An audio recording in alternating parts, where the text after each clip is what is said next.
Hello learners, this is Yash Soni and welcome back to SSCT Point.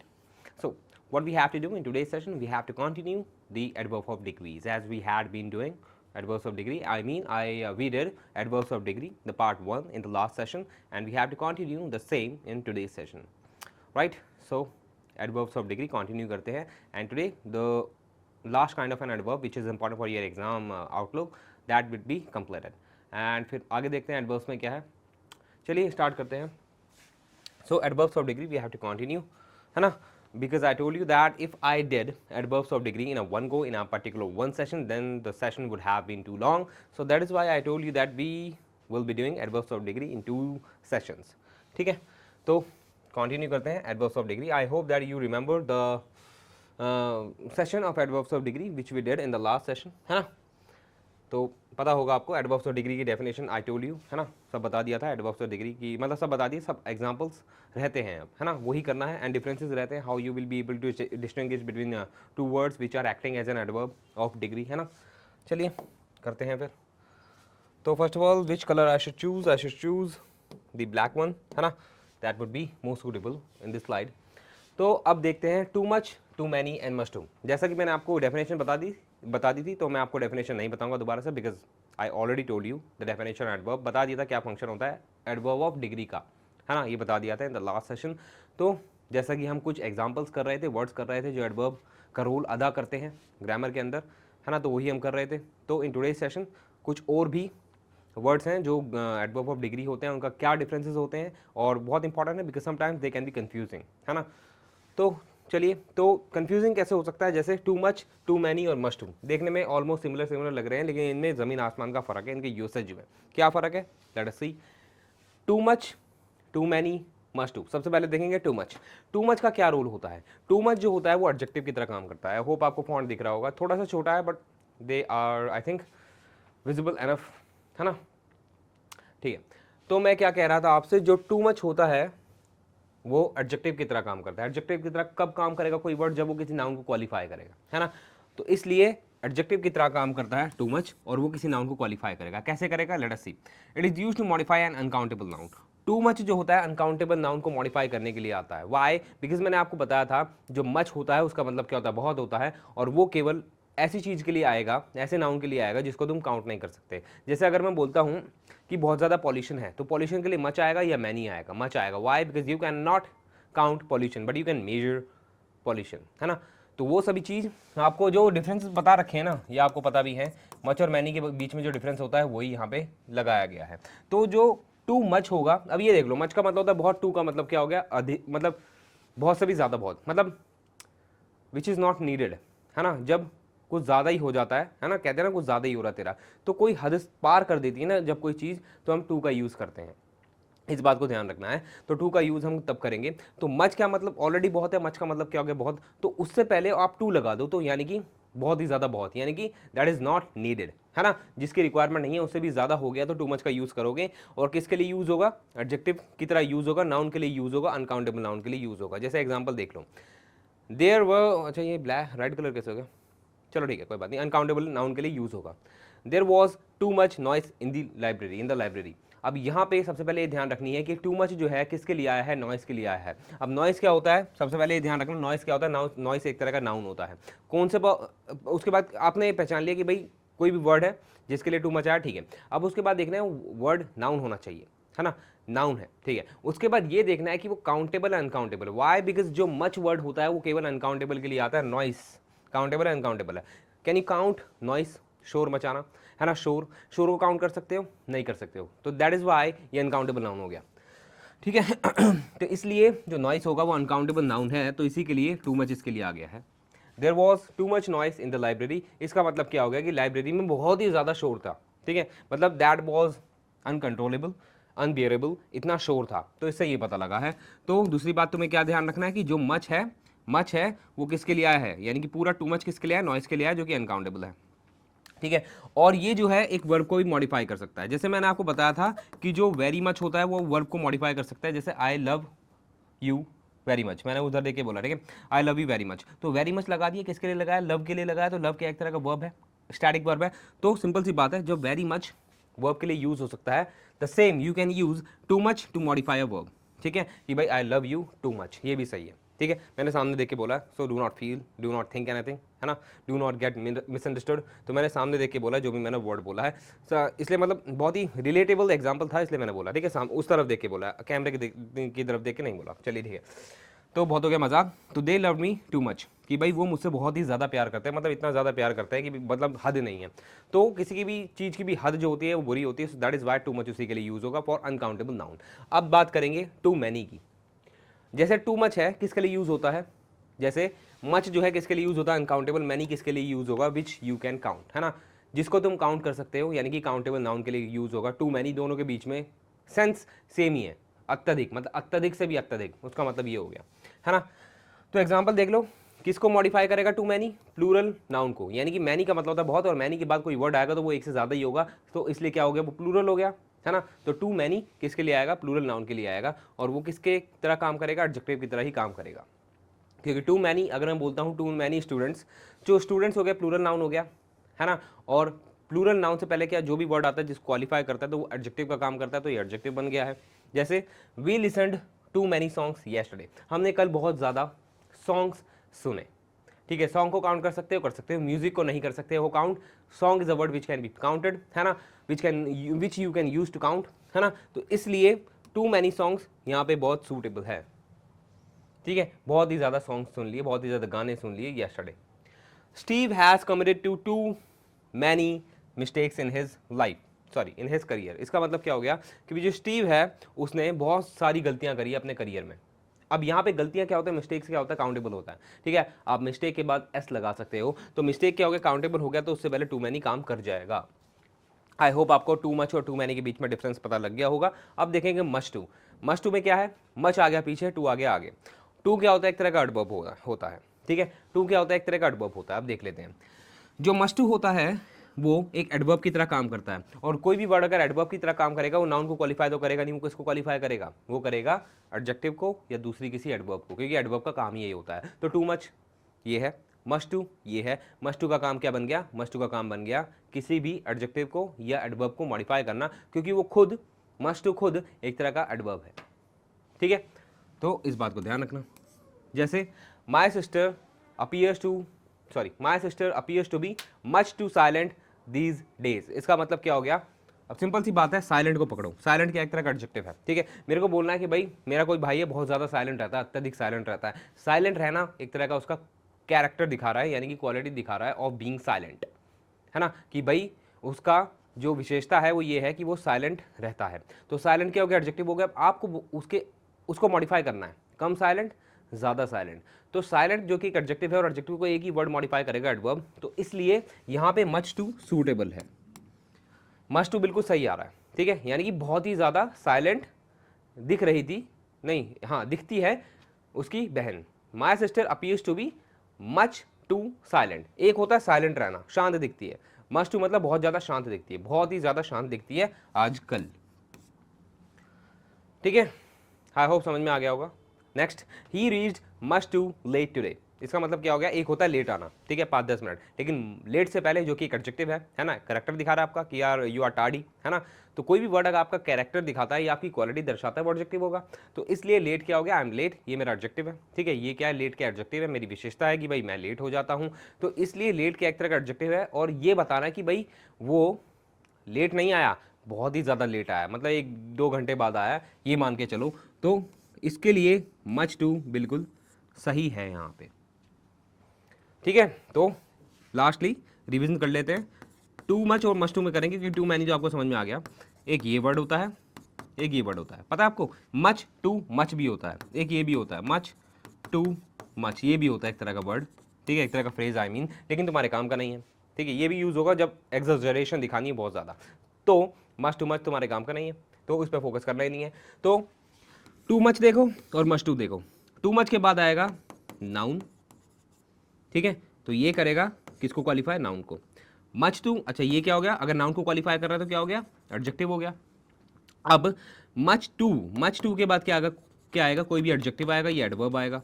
ठीक है, अगर ये मच टू किसी एडजेक्टिव या किसी दूसरी एडवर्ब को मॉडिफाई कर रहा है तो ये क्या खुद बन गया, ये एडवर्ब बन गया, जो कि एक एडवर्ब का काम भी होता है।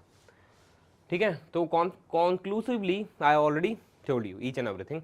So I will hope that you have understood this slide. You must have got the differences between too much, too many and much too. ठीक है, आगे बढ़े। अब है टू और एनफ के बीच में डिफरेंस। टू के बीच में आपको मतलब समझ में आ गया। टू का मतलब क्या होता है? टू का मतलब होता है when you have to show something which is not very needed, which is not necessary for you. मतलब एक और बार देख लेते हैं। टू की अच्छे से डेफिनेशन तुम्हारे सामने अब लिखी हुई है। जो एडवर्ब टू होता है वो एक अनप्लीजेंट एडजेक्टिव के पहले लग जाएगा। अनप्लीजेंट एडजेक्टिव क्या होता है? विच इज़ नॉट प्लीजेंट, है ना, विच is not pleasant, I mean मतलब जो अच्छा नहीं है देखने में सुनने में, उसे अनप्लीजेंट बोला जाता है। तो कोई ऐसा वर्ड, ऐसा एडजेक्टिव जो देखने में सुनने में अच्छा नहीं है, उससे पहले टू का यूज़ करोगे आप, ठीक है।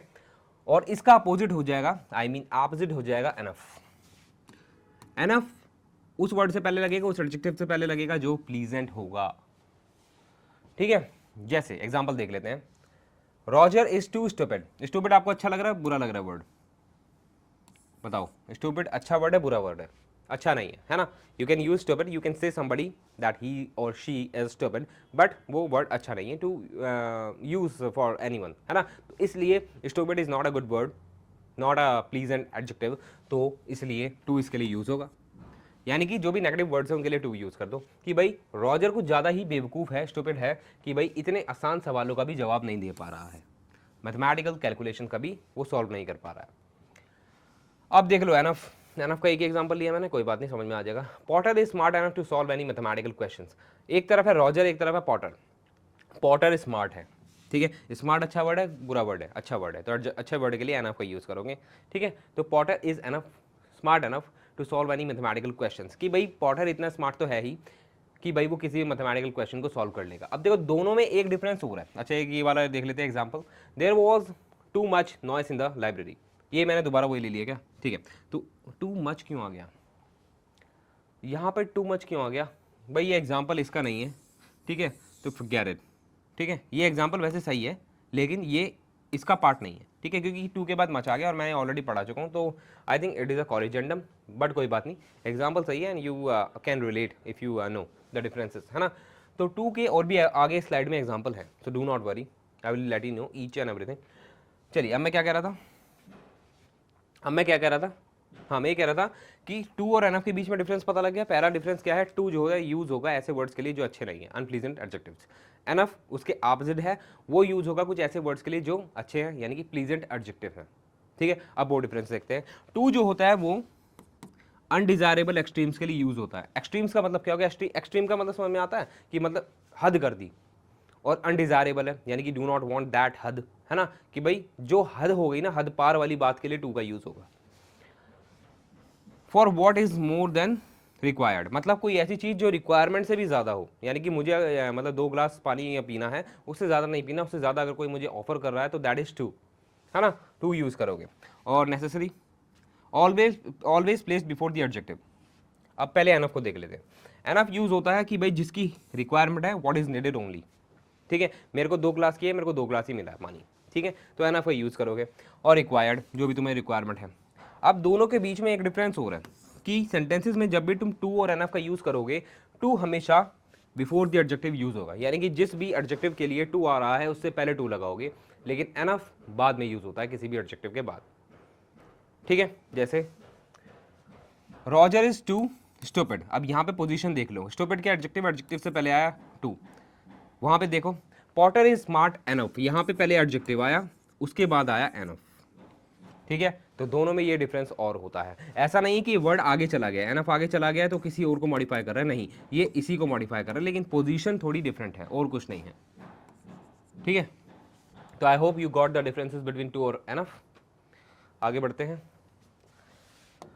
अच्छा अगर मैं थोड़ा फास्ट हो जाऊँ तो please let me know in the comment box so that I will be able to understand what you require. चलो और भी देख लेते हैं। यू आर टू, अच्छा टू पता है क्या होता है?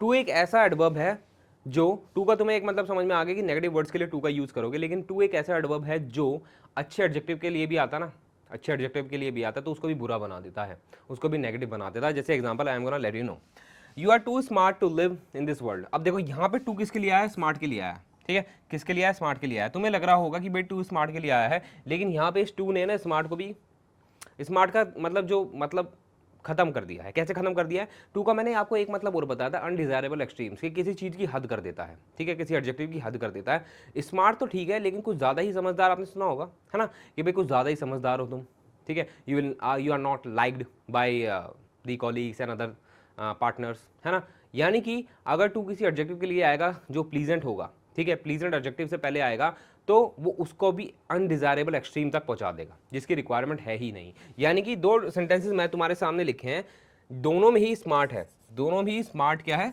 एज अ प्लीजेंट एडजेक्टिव मैंने यूज किया है, लेकिन दोनों में हल्का सा तुम्हें डिफरेंस दिखेगा। You are too smart to live in this world. अब यहाँ पे ये कह रहा है कि भाई इस दुनिया में जीने के लिए, रहने के लिए तुम कुछ ज़्यादा ही स्मार्ट हो, मतलब उतना ज़रूरी नहीं है, कुछ कहते हैं ना कुछ ज़्यादा ही तुम स्मार्ट हो गए हो, तो वही।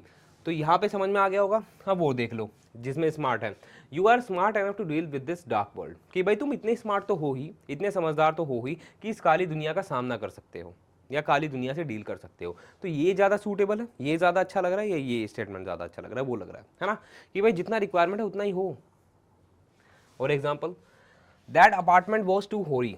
तो अब इस केस में भी देख लो, होरी क्या है, होरी का मतलब होता है भयानक, डरा हुआ, मतलब जो बहुत पुराना हो गया हो, ठीक है। तो अब यहाँ पे नेगेटिव प्लीजेंट अनप्लीजेंट एडजेक्टिव के लिए यूज़ करा, तो ये भी सही है, ठीक है।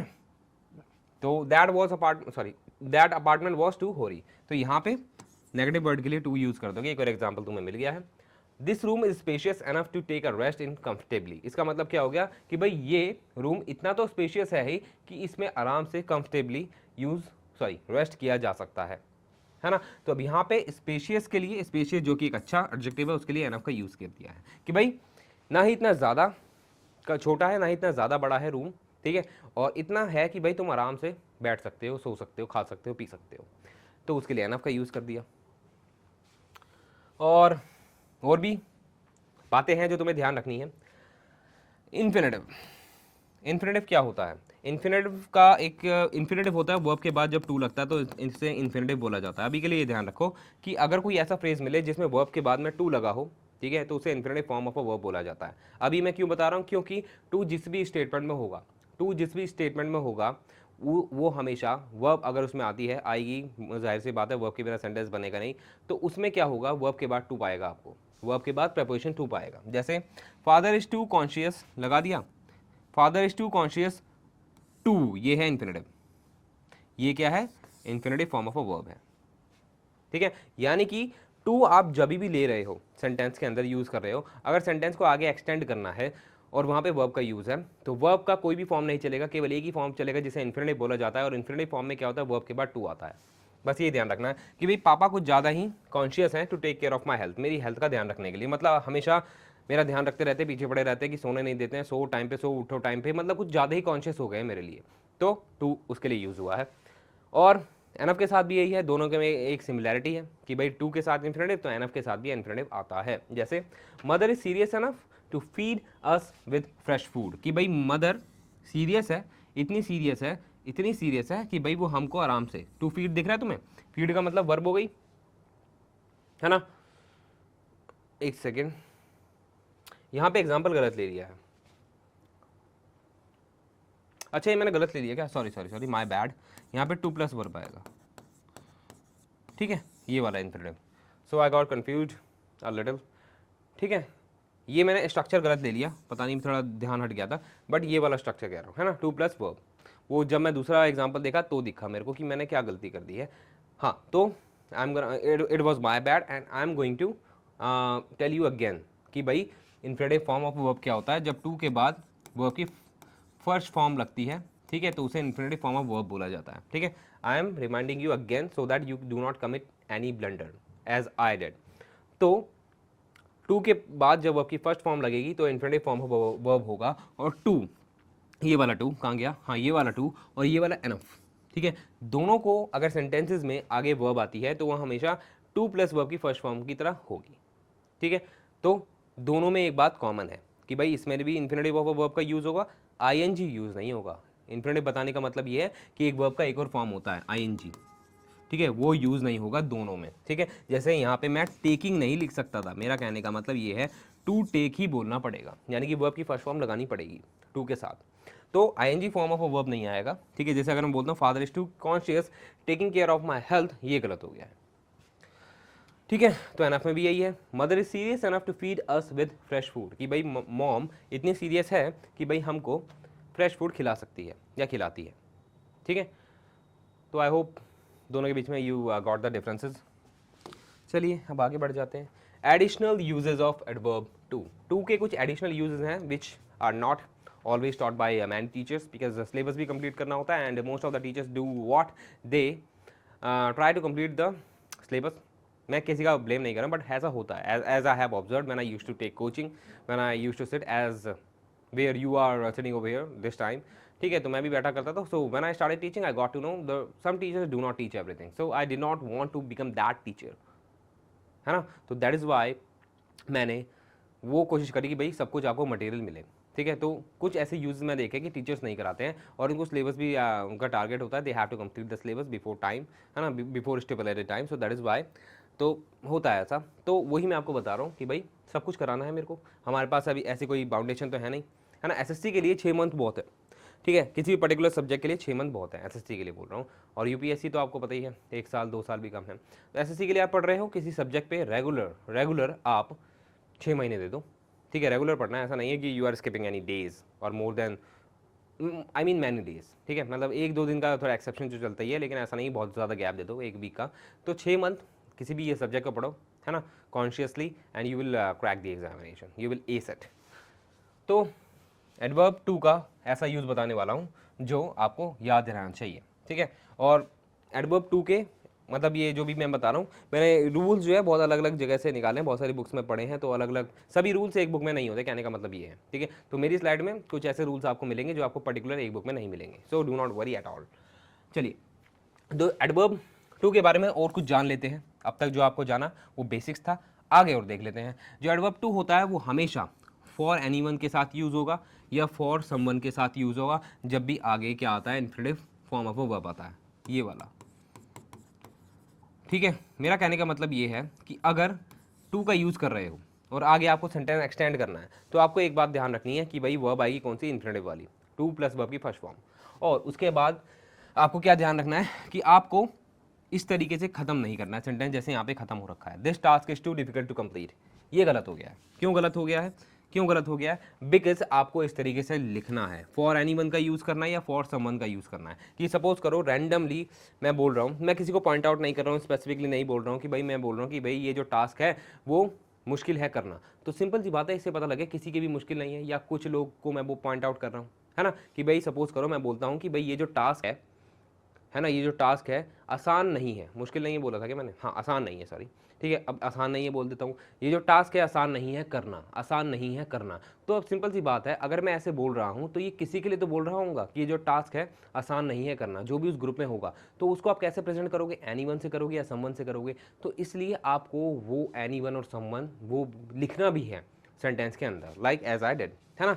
जैसे कहा गया, हाँ, this task is too difficult for anyone to complete, कि भाई मैं पॉइंट आउट किससे कर रहा हूँ, जो वो टास्क करने योग्य है। और उसको कैसे मैं यूज़ करूँगा, नाम तो ले नहीं रहा हूँ, और जब किसी का नाम नहीं लेते हैं तो किसका यूज़ करते हैं, प्रोनाउन का। तो एनीवन प्रोनाउन ही तो है, तो एनीवन और समवन को मैं यूज़ कर रहा हूँ एज अ प्रोनाउन, और लिखना भी ज़रूरी है इन अ ग्रामेटिकल स्ट्रक्चर, कि भाई किसी के लिए भी ये कुछ ज़्यादा ही डिफिकल्ट हो गया है टास्क करना, तो एनीवन समवन का यूज़ करो, ऐसे कम छोड़ना नहीं है। ठीक है, this task is too difficult to complete, ऐसे नहीं छोड़ना है, कहने का मतलब ये है, ऐसे ही यूज़ करना है। ठीक है, चलिए, adverb too is also use to mean as well, additionally, है ना। देखो ऑल्सो को आपको पता ही होगा, ऑल्सो का मतलब क्या होता है, भी।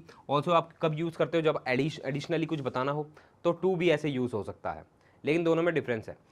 टू हमेशा सेंटेंस के आखिर में आता है, या जो पर्टिकुलर वर्ब है उसके बाद में आता है टू, व्हेन आपका मतलब क्या हो, एज वेल, भी मतलब भी। ठीक है, टू का मतलब भी हो, लेकिन ऑल्सो कभी भी सेंटेंस के आखिर में नहीं आ सकता। दोनों में ये डिफरेंस है, ग्रामेटिकली सेंस सेम है दोनों का। जैसे example, Bella was also learning French during her curriculum, मतलब कि जब वो अपना करिकुलम कर रही थी किसी भी सब्जेक्ट का, तो वो करिकुलम के साथ साथ, मतलब स्कूल के सिलेबस के साथ साथ फ्रेंच भी पढ़ रही थी, यहाँ पे ऑल्सो का यूज सूटेबल है। ऑल्सो का यूज समझ में आ गया। अब instead of using also you can use too, but how, Bella was learning, same sentence I took, Bella was learning French too. ठीक है, यहां लगा दो टू, मतलब टू कभी भी एग्जैक्टली वर्ब के बाद यहां नहीं लगेगा, और ऑल्सो कभी भी यहां नहीं लगेगा, यहां पे ऑल्सो नहीं लगेगा। ठीक है, तो बेला वॉज लर्निंग फ्रेंच, पहले सेंटेंस को कंप्लीट कर लो यहां तक।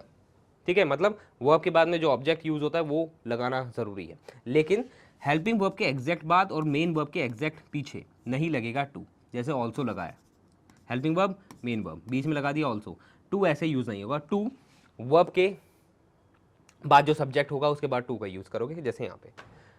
ठीक है, दोनों का हिंदी सेम है। Bella was learning French too during her curriculum, यही मैंने बता रखा। चलिए आगे बढ़ जाते हैं हम। Additional usages of adverb enough, जैसे टू के एडिशनल यूजेस हैं ऐसी एडवर्ब के भी एडिशनल यूजेस हैं। लेट अस सी।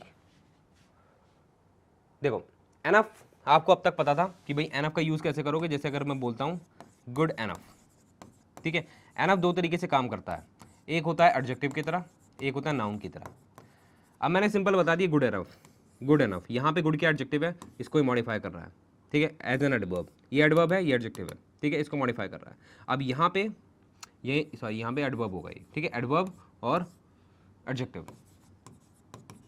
कभी कभार कन्फ्यूजन हो जाती है खुद ही, जब सेंटेंस पढ़ते तब समझ में आता है कि थोड़ा सा गलत लिख दिया है, सॉरी फॉर दैट। ठीक है, तो एनफ जो है दो तरीके से काम करता है, एक एडवर्ब की तरह और एक एडजेक्टिव की तरह, एक एडवर्ब की तरह और एक एडजेक्टिव की तरह। एडजेक्टिव की तरह कब काम करेगा, एडजेक्टिव की तरह कब काम करेगा, अच्छा ये तो एडवर्ब की तरह काम कर रहा है, ये क्या है एडवर्ब की तरह काम कर रहा है। क्यों, क्योंकि इससे पहले एडजेक्टिव है तो इसको मॉडिफाई कर रहा है, और एडवर्ब का काम क्या होता है, मॉडिफाई करना एडजेक्टिव को। अब एडवर्ब एडजेक्टिव की तरह कैसे मॉडिफाई करेगा, ऐसे मॉडिफाई करेगा, एनफ मिल्क। ठीक है, अब यहाँ पे मिल्क क्या नाउन है, और नाउन को क्या मॉडिफाई कर रहा है, एडजेक्टिव कर रहा है जो कि एक एडवर्ब है। क्या कर रहा है, एनफ कर रहा है जो कि एक एडजेक्टिव है ना, थोड़ा कंफ्यूजिंग हो गया।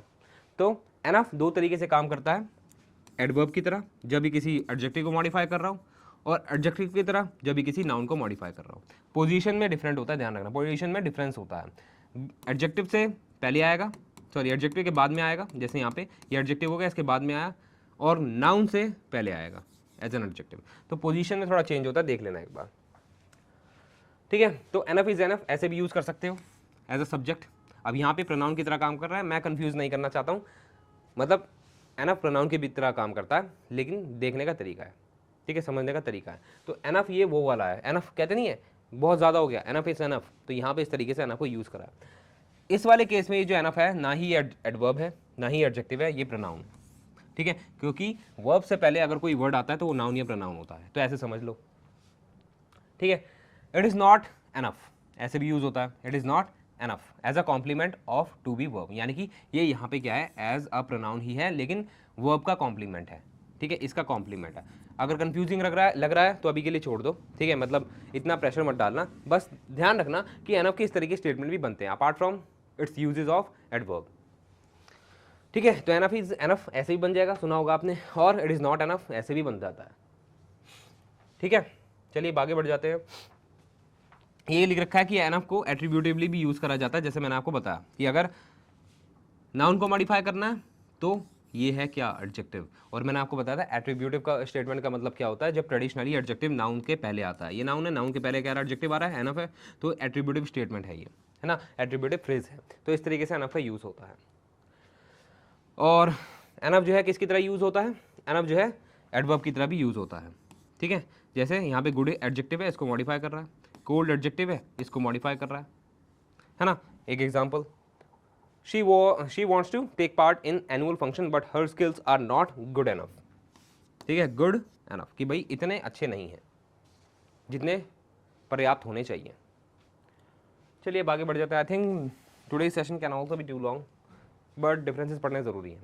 रादर और फेयरली के बीच में डिफरेंस देख लो क्या होता है। रादर यूज होगा अनप्लीजेंट एडजेक्टिव के लिए, फेयरली यूज होगा प्लीजेंट एडजेक्टिव के लिए। ठीक है, जैसे ये मैंने आपको बता दिया, brother has just bought rather अ होरी हाउस, मेरे भाई ने एक भयानक सा घर खरीदा है। भयानक क्या है, एक अनप्लीजेंट एडजेक्टिव है, तो उसके लिए रादर का यूज़ कर दिया।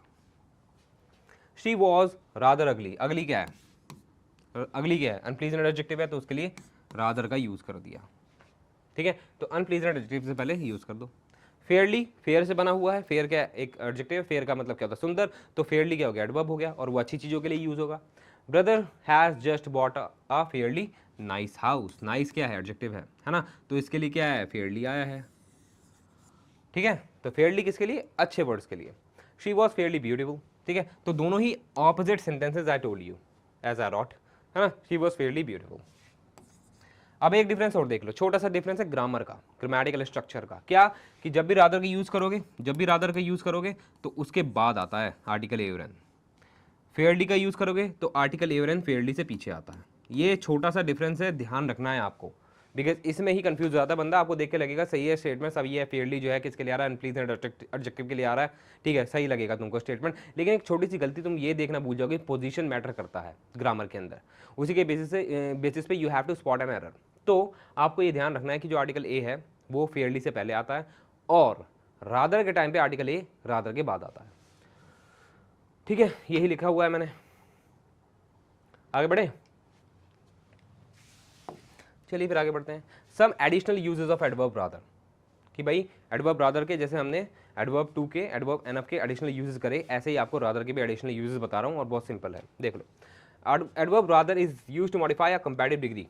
ठीक है, कंपैरेटिव डिग्री के लिए क्या यूज होता है, चाहे वो एडजेक्टिव की हो चाहे वो एडवर्ब की हो, क्या यूज होगा, रादर का। जैसे Emily is rather braver than her younger sister, इसका मतलब क्या हो गया, जो एमिली है वो रादर ब्रेवर का मतलब क्या हो गया, उस पर प्रेशर डाल रहा है, स्ट्रेस डाल रहा है कि भाई है। ठीक है। अच्छा, कंपैरिजन के काम आता है। ठीक है, कहते हैं ना कि भाई जैसे तुम बात करते हो कभी कभार कि भाई वो दोस्त अच्छा है, तुम कहते हो नहीं नहीं अच्छा नहीं है, वो बुरा है, इस तरीके से। तो इस तरीके से रादर का यूज होता है। हिंदी वैसे इसकी क्या होती है, बल्कि। ठीक है, वो अच्छा नहीं है बल्कि बुरा है, ऐसे कहते हैं ना, वो अच्छा नहीं है बल्कि बुरा है। अगर स्पेलिंग हिंदी में गलती हो गई है तो आई अपोलोजाइज, बिकॉज हिंदी मेरी थोड़ी बुरी हो गई है जब से मैंने इंग्लिश पढ़ाना चालू करा है, but I love my official language, that is Hindi, है ना। नेशनल लैंग्वेज तो इंडिया की कोई है नहीं, ऑफिशियल लैंग्वेज है अपार्ट फ्रॉम अदर 21 लैंग्वेजेस, है ना। तो Hindi is also what official language of our nation, and I love my official language, that is Hindi. ठीक है, ऑफ देवनागरी स्क्रिप्ट, है ना। चलिए, तो अब आगे बढ़ते हैं। एमिली जो है क्या है, बहादुर है किससे, अपनी छोटी बहन से। यू रीच्ड रादर स्लोअर, कि भाई तुम स्लो तो आए लेकिन कुछ ज़्यादा ही स्लो आ गए, मतलब ज़्यादा नहीं, मतलब तुम किसी से कंपैरिजन करा जा रहा है। ठीक है, यू रीच्ड रादर स्लोअर। अच्छा, कंपैरेटिव डिग्री को यूज़ करिए बिकॉज कंपैरिजन करा जा रहा है कि भाई वो भी आया मैं भी आया, लेकिन तुम जो है मेरे से क्या आए, स्लो आए। तो रादर का यूज़ कर लो। और क्यों आता है रादर का यूज़र, ऐसे भी तो लिख सकते थे यू रीच्ड स्लोअर, लेकिन रादर ऐड करने की क्या जरूरत थी, क्योंकि ये कंपैरिजन को स्ट्रेस बना देता है, स्ट्रेस्ड बना देता है, आई मीन। ठीक है, कंपैरिजन में ये स्ट्रेंथ डाल देता है रादर, तो इसलिए रादर का यूज़ करते हैं। उसके बाद है adverb rather can also be used when we are correcting something that we have just said. इसका मतलब क्या हो गया, आपने कोई गलती कर दी, उसको आप वर्बली आप उसको करेक्ट कर रहे हो, तो रादर का यूज़ करोगे। कहते हैं ना, मैं ऐसे जा रहा था फिर एकदम मेरे सामने गाय आ गई, नहीं गाय नहीं आई, भैंस थी वो। ठीक है, तो इस तरीके से जो मतलब यूज़ करोगे ग्रामेटिकली, रादर का यूज़ करोगे। The process is not a circle but rather a spiral one, rather a spiral. ठीक है, जो प्रोसेस था वो सर्कुलर नहीं था, स्पायरल था। इसका मतलब क्या हो गया, यही हो गया, है ना। तो जो कोई गलती करी है उसको इमीडिएटली करेक्ट करना है, रादर का यूज़ करो। और हिंदी वही है, बल्कि, वो सर्कुलर नहीं था बल्कि स्पायरल था। चलिए अब आगे देख लेते हैं। Adverb rather is also use in place, हाँ प्रेफरेंसेज में यूज होगा। प्रेफरेंसेज मतलब कि भाई मैं सर झुकाने से बढ़िया मरना पसंद करूंगा, तो उसमें रादर का यूज़ करोगे। ऐसे प्रेफरेंस डालनी हो, प्रायोरिटी देनी हो किसी अपने एक्शन को कंपैरेटिवली। जैसे एग्जांपल मेरे पास बहुत अच्छे हैं, we would rather die than crawl, है ना। क्रॉल का मतलब क्या हो गया, मतलब लंगड़ा, मतलब रेंगते हुए चलना, मैं रेंगने से बढ़िया मरना पसंद करूंगा, है ना। तो यहाँ पे रादर का यूज़ करोगे आप किससे पहले, वर्ब से पहले। ठीक है, वर्ब से पहले, क्योंकि दो वर्ब का कंपैरिजन हो रहा है, एक ये वर्ब है और एक ये वर्ब है, तो दो वर्ब का कंपैरिजन हो रहा है, तो पहली वर्ब से पहले का यूज़ करोगे रादर का यूज़, है ना, जिसको तुम प्रेफरेंस दे रहे हो, यानी कि विच वर्ब इज प्रेफर्ड, उसके लिए यूज़ करोगे रादर, उससे पहले यूज़ करोगे rather. He had rather earn than back, कि भाई वो भीख मांगने से बेहतर क्या करेगा, कमाना पसंद करेगा। ठीक है, तो ये है तुम्हारी प्रेफरेंस, तो इसके लिए रादर का यूज़। ठीक है, I hope you got my slides and concept too. चलिए अब आगे बढ़ जाते हैं। क्वाइट एंड ऑल के बीच में डिफरेंस क्या है, ऑल का मतलब होता है सभी, क्वाइट का मतलब क्या होता है, बिल्कुल। हिंदी में डिफरेंस बता दिया, अब ग्रामेटिकली देख सकते हैं। मैंने आपको डिफरेंस और बताया कि भाई क्वाइट और ऑलमोस्ट को साथ नहीं ले सकते। क्वाइट और ऑलमोस्ट को साथ नहीं लिख सकते हो, अलग अलग लिखो। ऐसे ही the same concept is with all and quite, दोनों को साथ में नहीं लिख सकते हो, ऑल एंड क्वाइट को साथ में नहीं लिख सकते हो। I am quite all right गलत हो गया, ठीक है, तुमने देखा होगा कुछ कुछ लोग बोलते हैं। अच्छा, इससे याद आया, चलो ठीक है, ये तो शॉर्ट्स में बताऊँ, कुछ ऐसी ऐसी चीज़ें which you must have been committing, है ना, मिस्टेक्स, है ना, committing mistakes in your like schools और जहाँ पे भी आप रहते हो सकता है कि भाई you must have been committing blunders in English in some words, तो वो मैं आपको बताऊंगा इन शॉर्ट्स में बताऊंगा। जैसे एक तरीका बता, मतलब एग्जांपल देता हूँ शॉर्ट्स में, मतलब जो होगा यूट्यूब का, जैसे एग्जांपल देता हूँ, कहते हैं ना मी टू, ये गलत होता है एक्चुअली, बोलते हैं ना मैं भी मी टू, ये गलत होता है एक्चुअली। तो कुछ ऐसी ऐसी चीज़ें जो आप बचपन से गलत करते आ रहे हो, ठीक है, जो आपको नहीं पता है कि भाई यूज़ गलत कर रहे हो और आपको ऐसा लगता है कि सही कर रहे हो, लेकिन एक्चुअली में वो गलत है, तो ऐसी चीज़ें मैं आपको बताऊंगा शॉर्ट्स में, ठीक है। तो I am quite all right गलत हो गया, या तो बोलो आई एम ऑल राइट या बोलो आई एम क्वाइट राइट, ठीक है। चलिए आगे बढ़ते हैं। अब है any a little a bit, बहुत सिंपल है, any a little a bit, ठीक है, इनका मतलब मुझे पता है, तुम्हें पता है, लेकिन अब क्या एक्स्ट्रा समझना है कि भाई ये जो फ्रेजेस हैं आपके सामने, वर्ड्स एंड फ्रेजेस हैं, ये किसके लिए यूज होता है, कंपैरेटिव फॉर्म ऑफ एडजेक्टिव और एडवर्ब को मॉडिफाई करने के लिए। ऐसे ही लॉट्स है, अलॉट है, ठीक है, मतलब कंपैरेटिव डिग्री को मॉडिफाई करेंगे। जैसे एग्जांपल देख रहे हो, समझ में आ जाएगा, Noela had a little less experience in singing since she just started. इसका मतलब क्या हो गया, Noela had a little less experience, इसका मतलब क्या हो गया कि भाई नोएला के पास कितना एक्सपीरियंस है, एक्सपीरियंस है, ठीक है, तोड़ दो इसको, तोड़ दो, कभी कभार क्या होता है वर्ड्स बहुत सारे होते हैं तो वहाँ पे कंफ्यूजन है, तो इसे तोड़ दो। पहले एक्सपीरियंस, एक्सपीरियंस क्या, तजुर्बा, एक्सपीरियंस को मॉडिफाई कर रहा है लेस, लेस मतलब कम तजुर्बा, अ लिटिल किसको मॉडिफाई कर रहा है, लेस को, अ लिटिल का मतलब क्या होता है कम, लेस का मतलब होता है कम। अब इसका मतलब क्या हो गया, इसका मतलब हो गया कम एक्सपीरियंस, इस अ लिटिल ने इस कम का और कम कर दिया, मतलब ठीक ठाक एक्सपीरियंस बोल दो, इतना भी कम नहीं है, इसका मतलब ये है कि भाई इतना भी कम एक्सपीरियंस नहीं है उसको सिंगिंग में, सिंस शी जस्ट स्टार्टेड, ठीक है। अब यहाँ पे लेस क्या होता है, लेस एक अ लिटिल, सॉरी लेस जो होता है लिटिल, लेस लीस्ट, है ना, तो लेस क्या कंपैरेटिव डिग्री है किसकी, लिटिल की, तो यहाँ पे लेस को मॉडिफाई कर रहा है अ लिटिल, ये बताना था, तो लेस को मॉडिफाई कर रहा है अ लिटिल। ऐसी अ बिट लगा सकते थे, एनी लगा सकते थे। Usher always reaches office a bit sooner, sooner क्या कंपैरेटिव डिग्री है, अच्छा अ बिट को हटा दो, अ बिट को हटा दो, अशर ऑलवेज रीचेज ऑफिस सूनर, इसका मतलब क्या हो गया, असर जो है कंपैरेटिवली जल्दी पहुंचता है ऑफिस, अबिट अब लगा दो अबिट, अबिट किसके लिए, स्लोअर के लिए, मतलब थोड़ा जल्दी पहुंचता है, इतना भी ज़्यादा जल्दी नहीं पहुंचता। ऐसा नहीं है कि वो जो है अगर ऑफिस 8 बजे का है तो वो 7 बजे आके बैठ जाता है, वो 6:45 या 6:50 के अराउंड पहुंच जाता है सबसे पहले, ठीक है, कंपैरेटिवली आई मीन। तो अबिट कब यूज़ करते हैं किसके लिए, कंपैरेटिव डिग्री के लिए। अशर है, sorry Asher always uses, sorry reaches office a bit sooner, कि भाई थोड़ा जल्दी पहुंच जाता है। चलिए लॉट्स और लॉट का भी ये यूजेस है, लॉट्स अलॉट इनका भी यही यूजेस है, कंपैरेटिव डिग्री को मॉडिफाई करते हैं। जैसे a lot happier, I am a lot happier, ठीक है, मैं बहुत ज़्यादा खुश हूँ, देन यू, है ना, देन यू डू। तो she is a lot what, she is a lot, she is a lot क्या बनाऊँ, सैडर, है ना, देन यू डू, मतलब कि भाई वो बहुत ज़्यादा तो नहीं बोलेंगे, वो सैड है, वो क्या है, बहुत ज़्यादा सैड है। हाँ, अलॉट का मतलब क्या होता है, बहुत ज़्यादा, तो बहुत ज़्यादा सैड है तुम्हारे से कंपेयर करें तो, ठीक है। तो लॉट्स और अलॉट का मतलब तुम्हें पता ही है, और इनका मतलब क्या हो गया, अपोजिट हो गया। चलिए आगे बढ़ जाते हैं।